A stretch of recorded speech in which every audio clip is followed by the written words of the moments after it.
Hello friends, welcome to ஆரோக்கிய சமையல். இன்னைக்கு நம்ம ஒரு சிம்பிளாவும் ரொம்ப டேஸ்டாவும் இருக்க மாதிரி பிரேக்ஃபாஸ்ட் ரெசிபி தான் பண்ண போறோம். வாங்க எப்படி செய்யலாம்னு பார்க்கலாம். மிக்சிங் பவுல் ஒன்று எடுத்துக்கலாம். இதுல 1 கப் அளவுக்கு ரவை எடுத்து வச்சிருக்கேன். இதை நம்ம இதுல போட்டுக்கலாம். 1/2 கப் அளவுக்கு தயிர் எடுத்திருக்கேன். இதையும் நம்ம இது கூட போட்டுக்கலாம். நம்ம தயிர் எடுத்த அதே கப்ல நான் தண்ணி எடுத்திருக்கேன். அதை இது கூட ஊத்திடலாம். ஊத்திட்டு எல்லாத்தையும் மிக்ஸ் பண்ணிடலாம். தண்ணி ஊத்தி நல்லா மிக்ஸ் பண்ணிட்டேன். இதை நம்ம 5 நிமிஷம் க்ளோஸ் பண்ணி வச்சிடலாம். இந்த ரவை நல்லா சாஃப்ட் ஆகணும். அது வரைக்கும் நம்ம க்ளோஸ் பண்ணி வச்சிடலாம். நம்ம மூடி வச்சு ஒரு 5 நிமிஷம் இருக்கும். நம்ம ஓபன் பண்ணி பார்க்கலாம். இப்போ ரவை நல்லா ஊறிடுச்சு. நல்லா சாஃப்டாவும் ஆயிடுச்சு பாருங்க. இந்த ரவை கூட 1 கப் அளவு துருவின கேரட் எடுத்திருக்கேன். இதை நம்ம இதுல போட்டுக்கலாம். ஒரு தக்காளி பொடியா கட் பண்ணி வச்சிருக்கேன். அதையும் நம்ம போட்டுக்கலாம். பொடியா கட் பண்ண ஒரு பச்சை மிளகாய் எடுத்திருக்கேன். அதையும் போட்டுக்கலாம். நீங்க பச்சை மிளகாய் வேண்டாம்னா அதுக்கு பதில் மிளகாத்தூள் கூட சேர்த்துக்கலாம். 1 கப் மல்லி இலை கட் பண்ணி வச்சிருக்கேன். அதையும் நம்ம போட்டுக்கலாம். 1 ஸ்பூன் அளவுக்கு சில்லி பிளேக்ஸ் எடுத்திருக்கேன். இதையும் நம்ம போட்டுக்கலாம். 1/4 டீஸ்பூன் அளவுக்கு பெப்பர் தூள் எடுத்திருக்கேன். இதையும் நம்ம இதுல போட்டுக்கலாம். 1/4 டீஸ்பூன் அளவுக்கு கரம் மசாலா சேர்த்துக்கலாம். தேவையான அளவுக்கு உப்பு சேர்த்துக்கலாம். கொஞ்சமா பேக்கிங் சோடா எடுத்திருக்கேன். இதையும் நம்ம போட்டுக்கலாம். இப்போ எல்லாத்தையும் நல்லா மிக்ஸ் பண்ணிடலாம். எல்லாத்தையுமே நல்லா மிக்ஸ் பண்ணிட்டேன். இது நமக்கு நல்லா கெட்டியா இருக்கு. அதனால நம்ம கொஞ்சம் தண்ணி சேர்த்து இதை மிக்ஸ் பண்ணிக்கலாம்.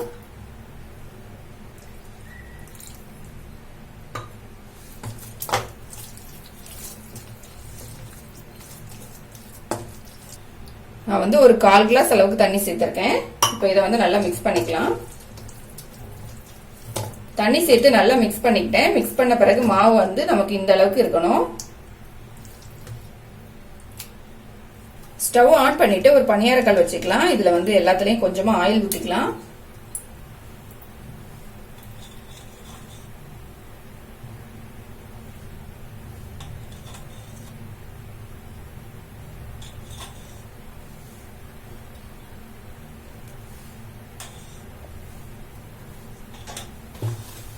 ஆயில் ஊத்தி நல்லா சூடான பிறகு நம்ம ரெடி பண்ணி வச்சிருக்க மிக்ஸை கொஞ்சமா ஸ்பூன்ல எடுத்து இதுல வச்சுக்கலாம்.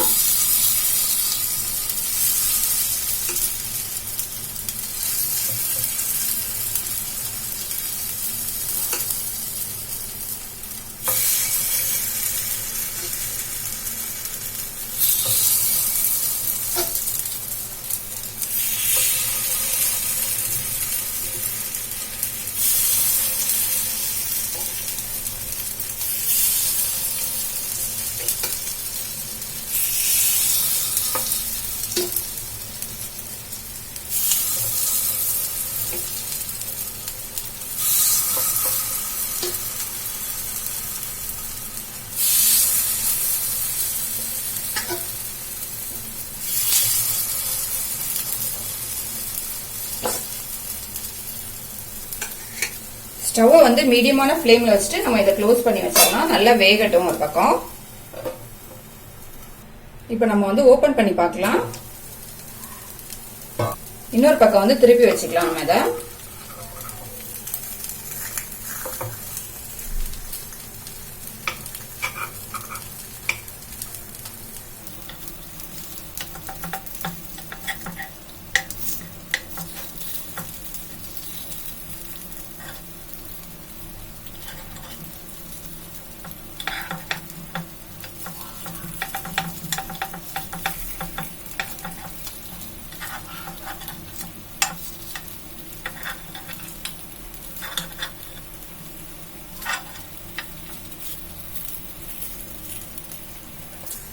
திருப்பி நம்ம க்ளோஸ் பண்ணி வச்சிடலாம். இது நல்லா வேகட்டும். இன்னொரு சைடும் வெந்துடுச்சான்னு ஓபன் பண்ணி பார்க்கலாம். 2 சைடுமே நல்லா வெந்துடுச்சு. நம்ம எடுத்துடலாம். இப்போ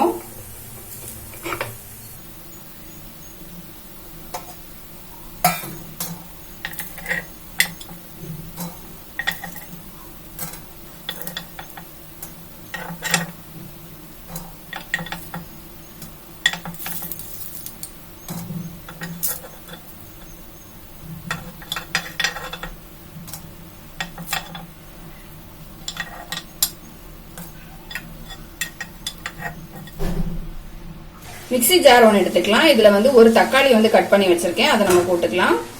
ஒரு சின்ன துண்டு இஞ்சி எடுத்திருக்கேன், இதையும் போட்டுக்கலாம். ஒரு 4 பல் பூண்டு எடுத்திருக்கேன், இதையும் நம்ம இது கூட போட்டுக்கலாம். இது எல்லாத்தையும் அரைச்சிட்டு வந்துடலாம். நான் எல்லாத்தையும் அரைச்சிட்டு வந்துட்டேன். நம்ம ஓபன் பண்ணி பாத்திரலாம். ஸ்டவ் ஆன் பண்ணிட்டு ஒரு கடாய் வச்சுக்கலாம். இதுல வந்து ஒரு 2 ஸ்பூன் அளவுக்கு ஆயில் ஊத்திக்கலாம்.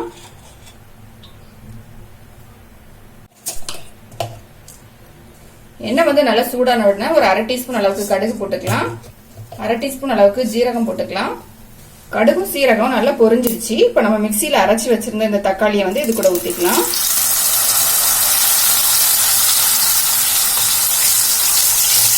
தக்காளி ஊத்திட்டு மிக்ஸ் பண்ணிக்கலாம். ஸ்டவ் வந்து சிம்ல வச்சுட்டு மிக்ஸ் பண்ணிக்கலாம்.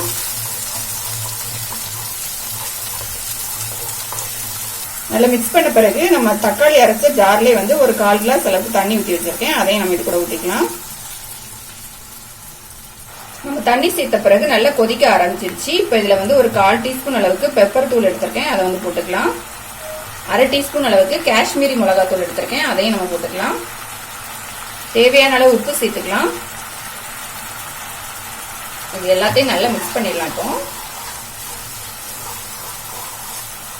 நல்ல கொதி வர ஆரம்பிச்சிருச்சு. எண்ணெயும் லைட்டா மேல பிரிஞ்சு வருது. இப்போ நம்ம வந்து 1 ஸ்பூன் அளவுக்கு டொமேட்டோ சாஸ் எடுத்து வச்சிருக்கேன், இதை வந்து நம்ம இது கூட ஊத்திக்கலாம்.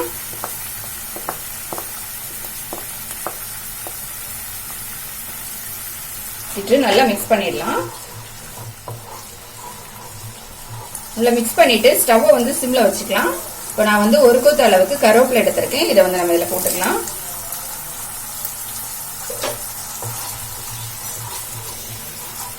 கருவேப்பிலை போட்டு நல்லா மிக்ஸ் பண்ண பிறகு நம்ம ரெடி பண்ணி வச்சிருந்த பணியாரத்தை வந்து இதுக்குள்ள போட்டுக்கலாம். போட்டுட்டு நல்லா மிக்ஸ் பண்ணிடலாம். இந்த பணியாரம் மசாலா எல்லாமே வந்து நல்லா ஒண்ணா மிக்ஸ் ஆகணும்.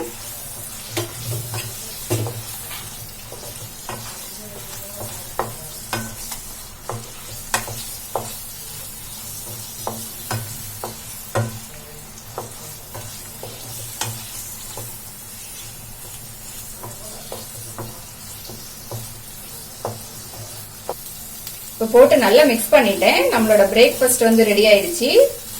நம்ம ஸ்டவ் ஆஃப் பண்ணிக்கலாம். இப்போ இது வந்து நல்லா சூடா சாப்பிடும்போது ரொம்ப டேஸ்டா இருக்கும்.